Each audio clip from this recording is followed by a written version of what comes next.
What's up, guys and gals, and welcome back to the Nerd Castle for the next episode of Mountain Blade Warband, and you are coming with me today. You have no choice. All of you, NCE, jump in the back, let's go! We gotta go on a food run. It's pretty much Munchie run time. So let's go do that. I'm gonna do it down in... Ooh, I don't know. We'll try in Suno, I guess. I don't think that our lands need to be completely and totally defended just yet.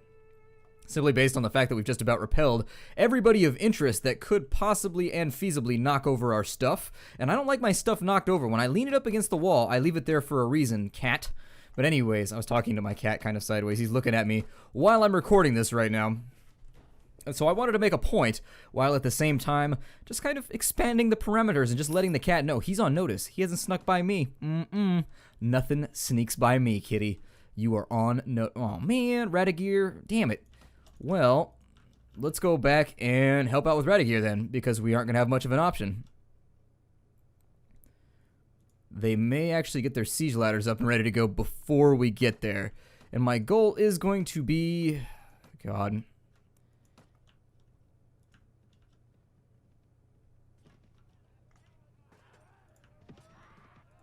I see. Well, if this is how it's going to go, we're going to help Gerladen. It's going to be 107 versus 174. Battle advantage is only -1, so this should go absolutely swimming there. That's what I was worried about, is the game does stack up the enemy's tactics, as I've said before. And so the tactics skill, in case you missed it in any of the previous episodes, I have noticed that there have been a couple people who have just skipped like straight to the end. And so this is exactly for you right now. The tactics skill is stacked.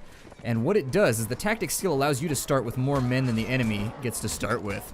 And that's why it's a nice thing to have, is because it gives you a pleasant little numerical advantage, which gives you some wiggle room in some of the harder fights. Sometimes if you can outnumber the enemy just slightly, it'll help you actually finish the job on your way through town. Ah, that guy took a beating. Got him, though. Wait, no, I didn't. Man, nobody wants to die on me. Nobody wants to die on me. What about dying with me, or dying under me, or dying, you know, around me? I already said around me, I think. I think I'm running out of just kind of locational qualifiers here.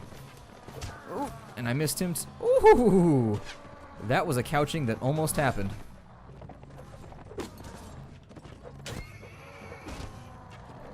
And as I am inclined to think I may catch a spear the back of my head any moment here, I'm gonna help this guy out by riding in and possibly giving him... Oh no.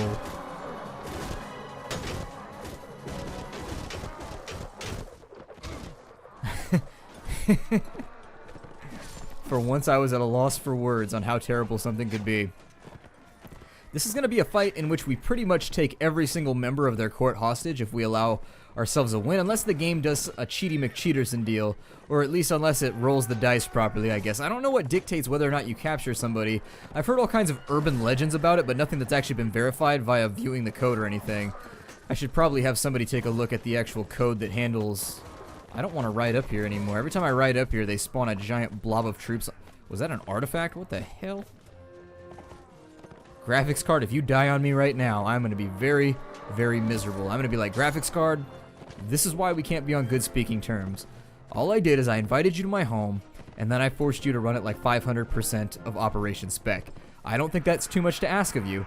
Graphics card's like, burnout. He's all grumpy up in the case. 8 knights, but no deaths. And so, only 8 wounds, in fact. I think... Yeah, we're probably... I don't even know what I'm talking about. I was going to try and give you some grand strategy as to what we're attempting here, but there's no grand strategy. This is Operation Giant Mob of Horses, basically. GMO, as we like to call it. Operation GMO. Operation GMO is a pretty cool name. I think I might have to use that for something else. Operation Giant Mass of Horses. It's not the most original. It's not the most original name, but it definitely, it pops. Operation GMO is something that everybody wants to be part of Operation GMO. It sounds like you're going to the beach and you're getting your roaster on and you're just kind of hanging out in a wetsuit. That's what I would name like a vacation day. I'd be like, all right, guys, I'm picking you up for Operation GMO in 10 minutes. And they'd be like, yeah. Getting all up in the cav, ready to go. That guy's now dead. As he should be. Because if you are not with us, join us or die like them. That's your choice with the Nerd Castle. Be like us or die like them. Normally, I'm a little bit more accepting IRL, but when it comes to Calradi, I'm allowed to just be a tyrant and annihilate everyone who stands against us in the NCE. And so, that's what we shall do.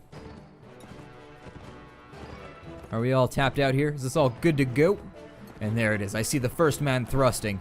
And so once the men start to thrust, you know that the situation's done. We saved Gerladen. You are my prisoner now. You are my prisoner now. Good. And so how many prisoners? Oh, good. We have Telrog, we have Lachem, we have Marayir. Taiga bandits, huh? Well, I'll take your Nord warrior, though.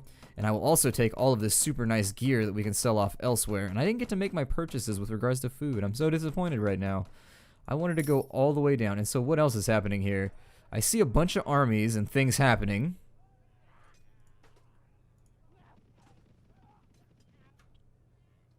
And so what do we have here? We have Gerladen, Doru. I think that this is kind of sustainable. It depends what our tactical disadvantage is. -2. That's not bad. That means we're only missing like 5 guys. Is there a river again, damn it?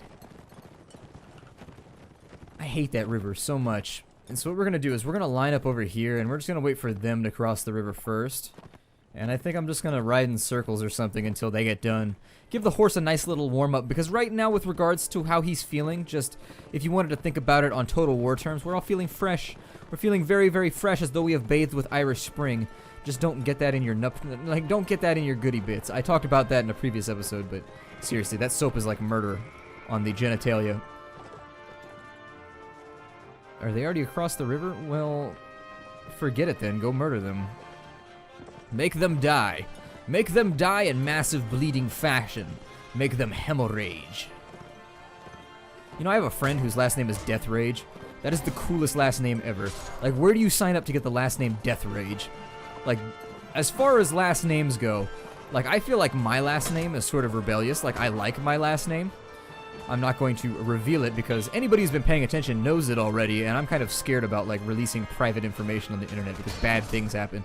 But anyways, my friend's last name is Death Rage, and it's really, really badass. I don't know anybody else with a last name that awesome. I feel like if your last name is Death Rage, you should probably be leading some awesome orcish army somewhere.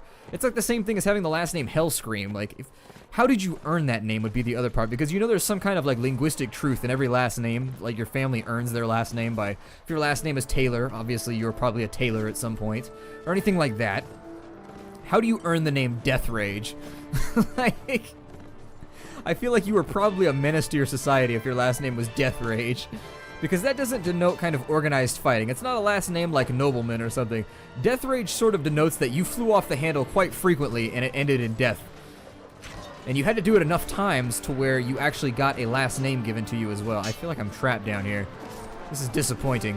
This is very disappointing. This is a giant recipe for heartache too. Especially if they pull in above us. Let me see if I can find an escape route. Okay.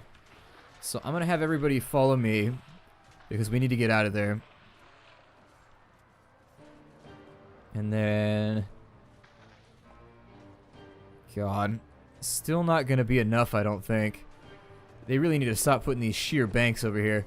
I really think that evacuation is going to be my best plan. So I'm just going to wait down here, and we're going to try and allow everybody to get out of the field of combat and join me on this end.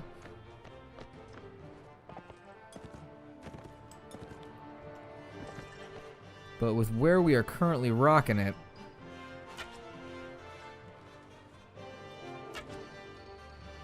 yeah, headshot. You see that? Yeah. Just fishing for damage. Just fishing. Which is kind of punny because I'm in a river, but... And without our horses, we are now at a very, very severe disadvantage. So, in that case, I am going to rally everybody. I'm going to say, you know what? Let's get our... If we have archers, I would like them over here. If we have horsemen or whatever, I would like you over here. So that we can potentially keep ourselves out of a very sticky situation in that ravine.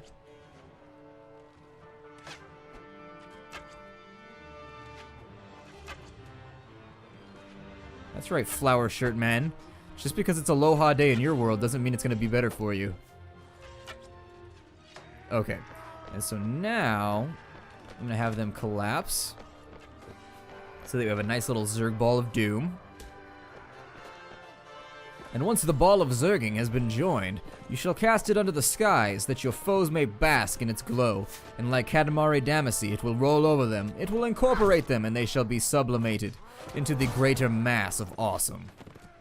And also dead guys. And so now that a lot of people have been unhorsed, we have to kind of fight this like a traditional fight. And so I'm really going to be the only horse support that they get from here on out.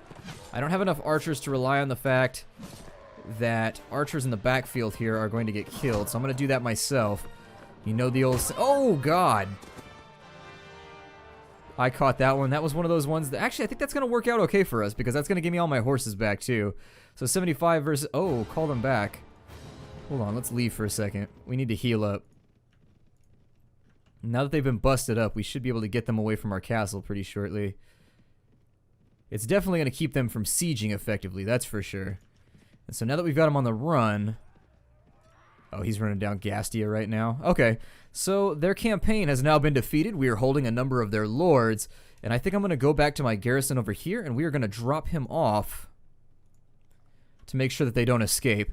And Tismir is being raided, but I'm going to make it over here perfectly fine because Talbar Noyan does not always get his way. That is the way that life does not work if you are a Talban. If your name is Talbar Noyan, first and foremost, I feel like you've probably just got to face the facts that life is probably not going your way anyways. That's not the name that someone gives you. And in managing our garrison, we want to make sure that none of these lords escape. So let's go ahead and put them in the clink, along with all the other guys that we have trapped up in here.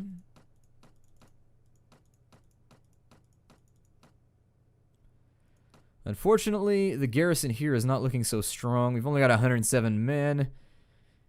I mean, we could defend it if I had to fall back, but let's go ahead and beat up Noyan since we already have one of our own guys. I hate watching one of the guys from my faction just get beat up by somebody else. It's the loyalty in me. I am a loyal person naturally. It's kind of one of those things where if it's like 10 on 1, well, you can count on me. It'll be 2 on 10 then. Because that's just the way I roll. I don't like to see anybody that I'm down with get jumped or beat up without my help. And so that carries over into Mountain Blade. And so we will ride out and we will make sure that there is no jump-in occurring here. Not that I think it would work on the esteemed Mr. Klyes anyways. God, that is an enormous spear. That is the kind of thing that just strikes fear into a horse soldier's heart.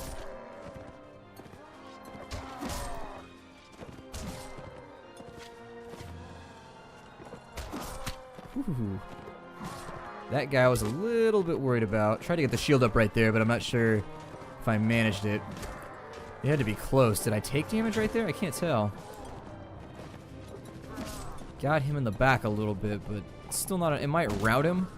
Ooh. And that is our goal. We want to route these guys like a GPS if we can handle it. On the plus side, all of our archers should advance at some point. Should probably put them in formation at some point too. And it's weird. Before I came into this playthrough, I really didn't like Vaegirs, but I am becoming very, very fond of the Vaegir units. I'm finding that Vaegirs is kind of one of those unsung armies that really... It turned up just in time. Yeah, that's fine. Whatever.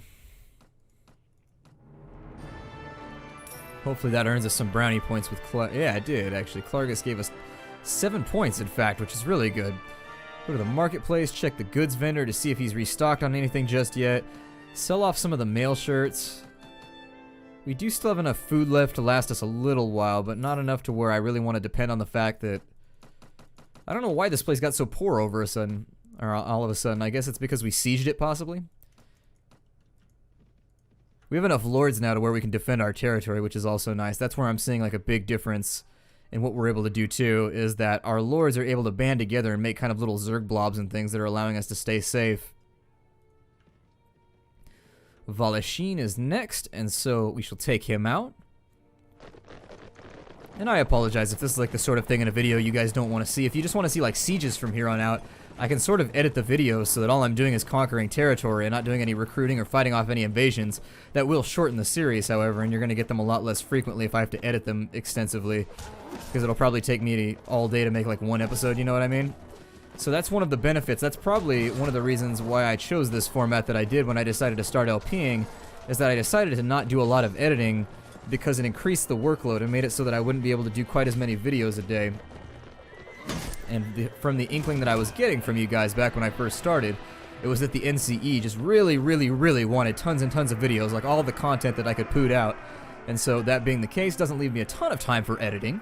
And so I do these unedits, but when this series has gone as far as it has, I'd leave it up to you guys, to be honest. I don't mind either way. I can do one Mountain Blade video a week and we just like edit it out super hardcore, so that it can be like we took this and this and this, and then you show like cutscenes of the battles, or we can just leave it unedited and we can wipe stuff out. I don't mind either way. I would just say that the trade-off is going to be there's not going to be quite as many videos.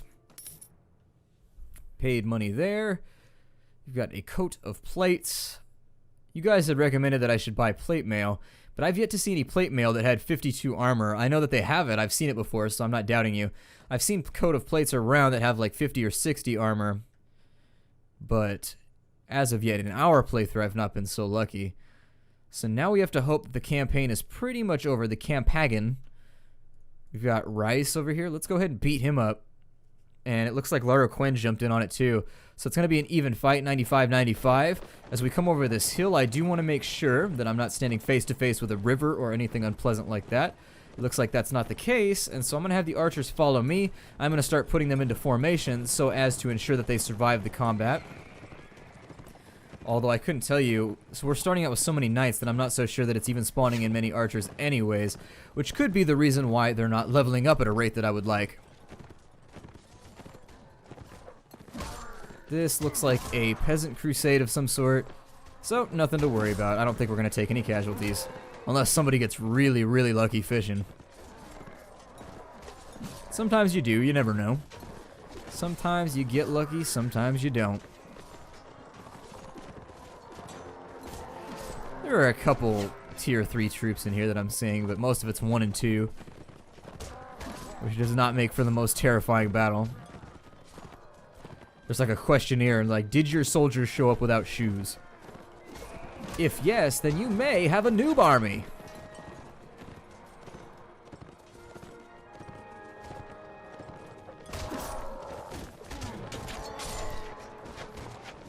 Forgive me as I soak in the chaos right here. I found that my skills at navigation recede considerably as I go into those giant mosh pits of death, and I can't really speak while I do them. I always say that. I always give you guys kind of these little speeches about how I can't do this or I can't do that. You're my prisoner too.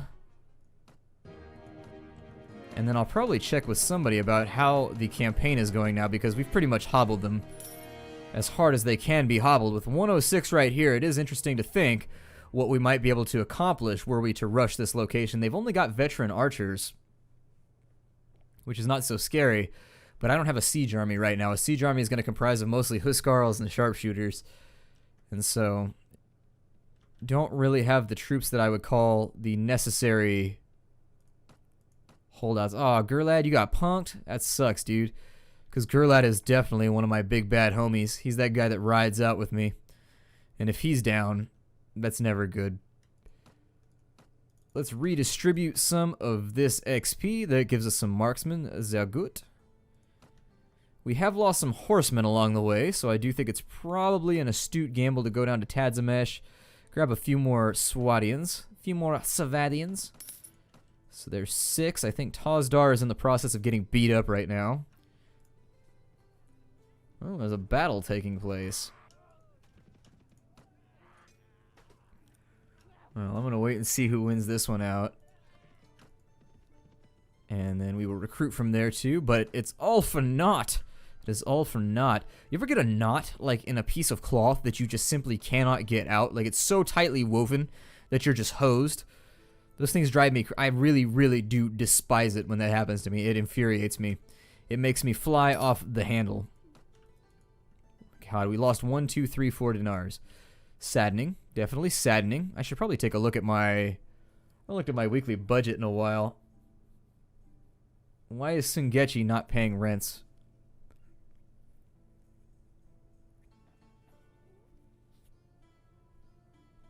That's interesting. Why are they not paying rents? Could it be due to the fact that... I wonder. I very much wonder. Well, I mean, we may have to do some raiding. I know it's been a while since we went raiding last, but it may have to happen. We're going to go to Voluka, and we'll try and get ourselves some food. Some road munchies. Sell off some of this other stuff.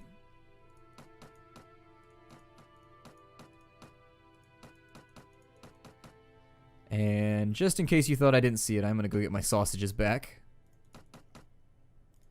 Because you can never take a man's sausage without his permission. That's a life lesson. That's a life lesson that everyone should be briefed about. I should also probably check the taverns for any type of mercenaries. I'd love to get some more hired blades or something. That would be a really, really cool extra addition to my team. Yeah, I'll hire you guys. Why not? I do realize that our money is depleting very, very rapidly as we continue our warlike nature. But that's why I'm taking prisoners now, to guarantee that we make a little bit more scratch as we play through the game. Hopefully none of these mountain bandits decide to get frosty and attack us.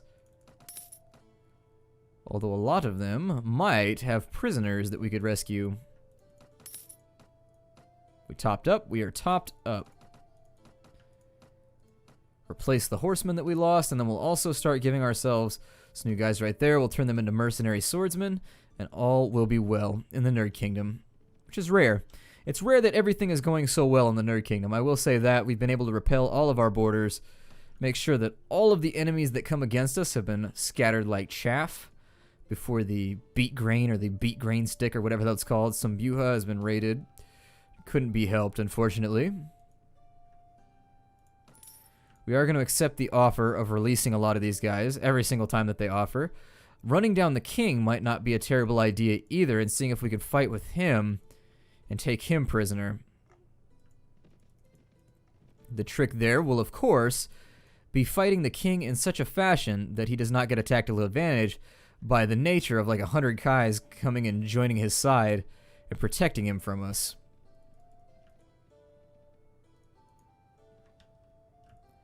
If I had to hazard a guess as to where he might be, he's probably going to be down here in the Heartlands. I think that Ragnar very much likes to make Proven his court, if he can.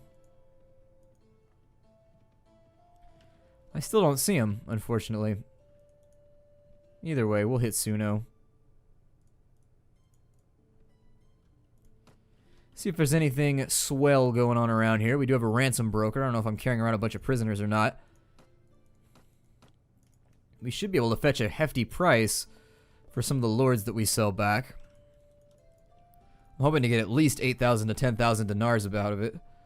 That would be... Vaegirs has declared war on the Nerd Kingdom now. Really? We have some very, very interesting issues. Let's go ahead and take a look at our note reports right now. I don't think anything's going to happen. I don't think they can actually take us.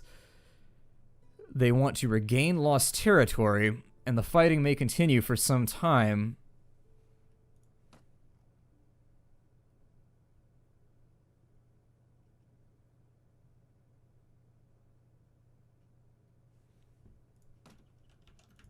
Okay. Well, we've got a couple more things to concern ourselves with, but that really doesn't change the order of our operations at all. The equation remains largely the same. I mean, we may shift around some borders, etc. We may shit around, like, I almost said we may shit around some parentheses, but no, we don't shit our parentheses. We leave them, they don't have to travel through our colon. I have respect for my parentheses. I enjoy mathematics sometimes. It depends. And so let's go ahead and, we're going to go to court, and we're going to see if it's at all possible to make peace with some of these factions. Yeah, I know.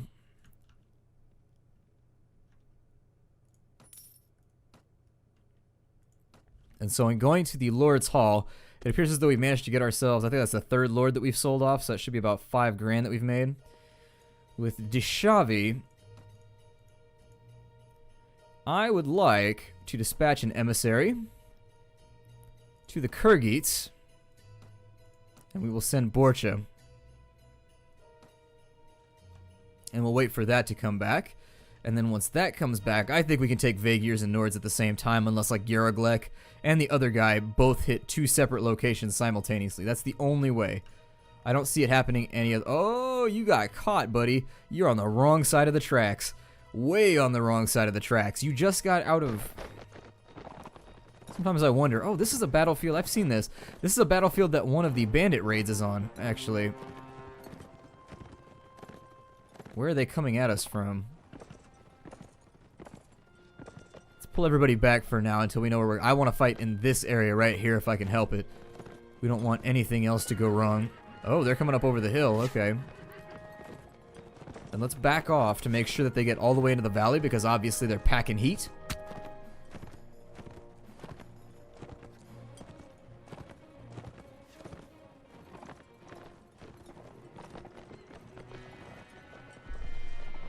Got a rogue group of suicide archers over there that are really convinced they can kill somebody right now if they try hard enough, if they believe.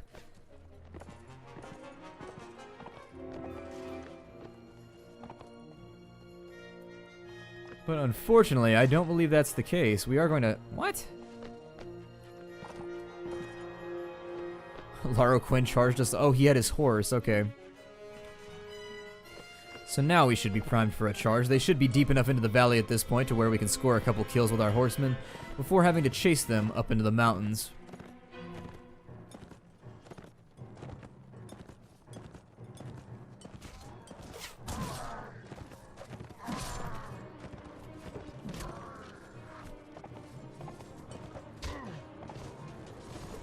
Just couldn't get the spear up in time. He tried. He was almost there, but... Oop, and that one was a little bit wide of me, unfortunately.